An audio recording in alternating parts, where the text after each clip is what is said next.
नमस्कार मंडळी, सगळ्यांना रामकृष्ण हरी. तर आज गटार अमावस्या असल्यामुळे माझ्याकडे दीपपूजन करण्याची तयारी चालली. तर माझ्याकडे जेवढे दिवे होते तेवढे मी स्वच्छ केले. त्यानंतर आज मी दीपपूजन करण्याची तयारी झाली. माझ्याकडे दिवे होते तेवढे मी स्वच्छ केले. त्याच्यानंतर मी कणकीचे दिवे तयार करते आणि आषाढ महिन्याचा शेवटचा दिवस आणि श्रावण महिन्याची सुरुवात झाली. तर आपल्याकडे श्रावण म्हणजेच हिंदू धर्मामध्ये श्रावण मासाला खूप पवित्र असं मानलं जातं.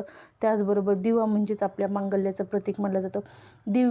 दिव्याचं पूजन केल्याने घरामध्ये आरोग्य, शांती, सुख, समृद्धी, लक्ष्मी सगळीच नांदते. त्यासाठीमुळे आपल्याकडे दीपपूजन केलं जातं. तर ह्या पद्धतीने माझं दीपपूजन करण्याची तयारी चालली. तर प्रत्येक सुखदुःखामध्ये आपल्याकडे दिव्याला महत्त्व दिलं जातंच. त्याचबरोबर माझी दीपपूजन करण्याची तयारी पूर्णपणे झाली. मी दिव्याला नैवेद्य हे सगळं दाखवून झालं. त्याचबरोबर मी मुलींनाही ओवाळून घेतलं त्याच दिव्याने. ह्या पद्धतीने माझं दीपपूजन झालं. तर व्हिडिओ आवडला असेल तर नक्कीच आता सबस्क्राईब करायला विसरू